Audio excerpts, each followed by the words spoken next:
Smile, I tune in. What you know about Black? The forum is the format. It's MAZ and Tomcat. Who cares who came before that? You should trust me, it's official. Don't just take the flow for granted. We discuss important issues, plus promoting local talent. We three hosts that make the topics flow. Click the link and watch the show. Listen while you're driving home, but don't forget to watch the road. Folks from different walks of life. Gangsters, politicians, single mothers, or musicians. It's important that we listen. Yeah. I have a question for the teachers, and I like to get each one of you guys' perspective. What with virtual learning, social interaction is limited, and it looks like one thing now. I don't know. I haven't had to do virtual learning, so I don't know if there's chat rooms, but I do know that social interaction between kids in certain grades is vital to character development, personal development, personality development, stuff like that. Do you guys see any kind of long-term effects of having the kids be virtual learning, and then how that might affect our future with them not being able to actually, interact in person? Good question. So I'll go first, Mr. Hester. Sorry. So with virtual learning, because I obtained my master's degree online, virtual learning is a little bit more difficult in regards to not having the peer mentorship or communication. But some students thrive virtually and some don't. So it's not a fail for everyone, because if you are going to go to school online, or if you are going to pursue schools out of state, but you're going to be at home, then you need to have that wherewithal and the ability to be self-sufficient, be online, able to motivate yourself. Just because, in our household, we have 3 teenagers. So one of my teenagers thrives home because she's very social. So because she's social and she doesn't have that social aspect of her education, she's a straight A student. Yeah. She was always that, but she likes to talk and socialize. So we saw the flip on her. Now, my students that were thriving at school, they're home and they're little, it's my son's senior year. So me as a parent, I wish it wasn't his senior year and he's going. But my son, who is a person who doesn't care for crowds, or so he's fine. He could care less. He's ready to graduate. Wow. So you have students who, and in the school district where I am now, so we have hybrid students and we have virtual students. Hybrid, they've been back to school now for 3 weeks. So with that, I hate to say it, but most of the problem students came back to school. So, and the ones that can handle everything on their own and they're just getting their grades, they're thriving at home. So it's a parent thing to this too. And I hate, and because I'm twofold, educator and parent, I hate to hear parents say, what are we supposed to do? Who gonna watch our kids? You watch your children, we teach your children. So it's don't get it twisted. Who's supposed to watch your kids? You. So don't send your kids just to be babysat. I'm sorry, that was my soapbox. Mr. Hester, you understand. Nah, I appreciate that. You taught me something. For me, I'm in high school, so I think by the time you get to high school, it's almost a matter of you either got it or you don't. So I can see maybe for the younger kids how kindergarten, first grade, preschool, you're learning the social norms and things like that. So if you're not around other kids your age, you run the risk of losing some or never gaining some of those skills, or they may not be as sharp as they could or should be. As far as high school, I don't think it's cookie cutter either. Like Ms. Grantling said, some kids do very well, waking up, rolling over, getting on the laptop, while some other kids may need to be around other people, may need to have the teacher right there in front of them to really help out, you know, to make them help them be successful. So I know personally, I have kids who they're perfectly fine at home. I have kids who once a week email me apologizing because they normally perform better when they're actually in person. So I think it varies. As far as the social aspect, I feel for them because at 15, 16, 17 years old, who wouldn't want to be around other peers their age? You know? So I think it varies from kid to kid, honestly. Okay. Ms. Reeves? I think some of the, the whole teaching and virtual thing in person and at home is blended. But from what I've read and what I've experienced on the college level is it's a struggle, especially for the community that we service. You know, I'm in Detroit, and our students and the kids in our communities are already struggling.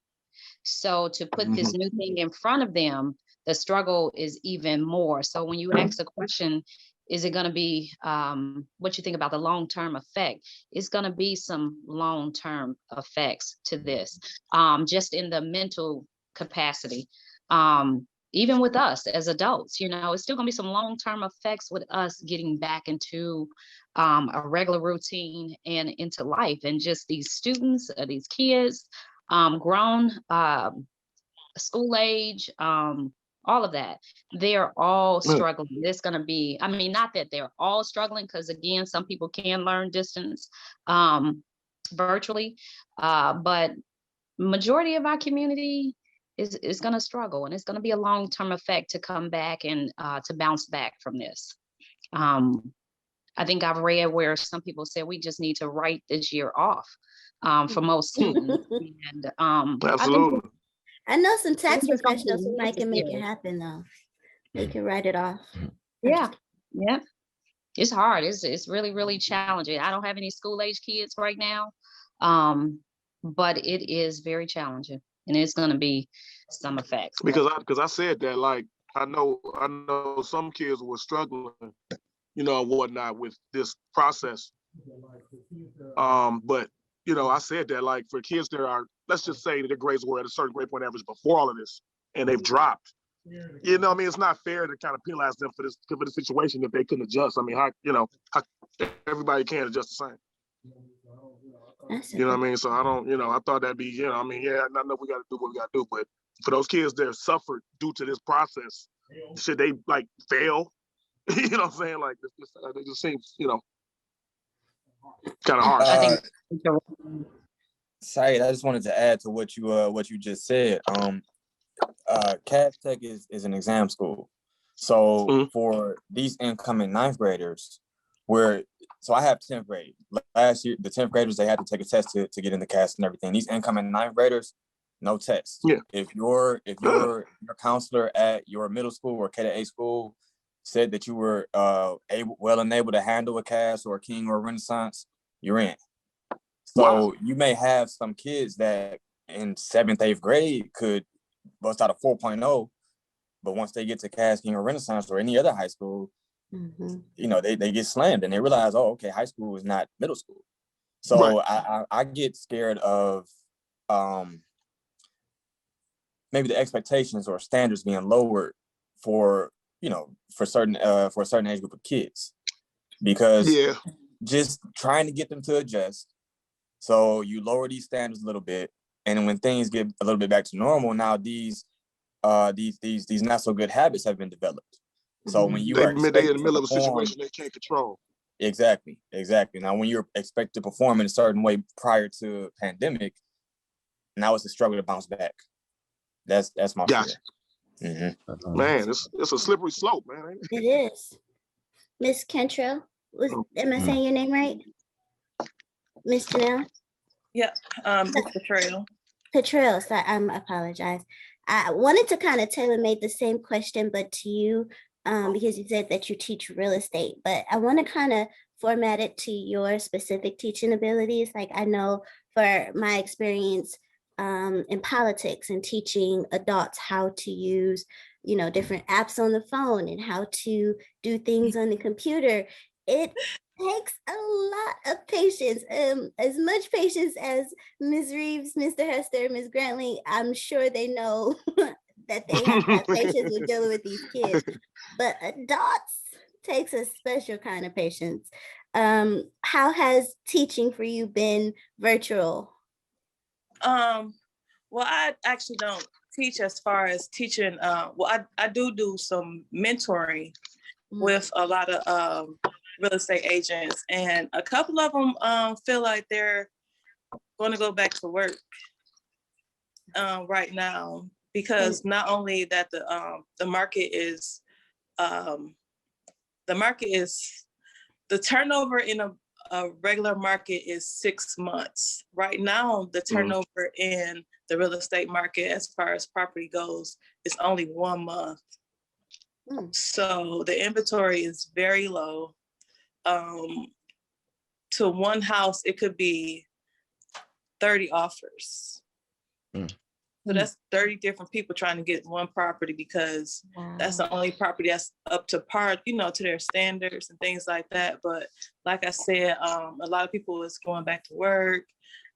With the real estate, it costs, it costs to be in real estate. So if you're not making money, then, you're spending money that you're not getting back.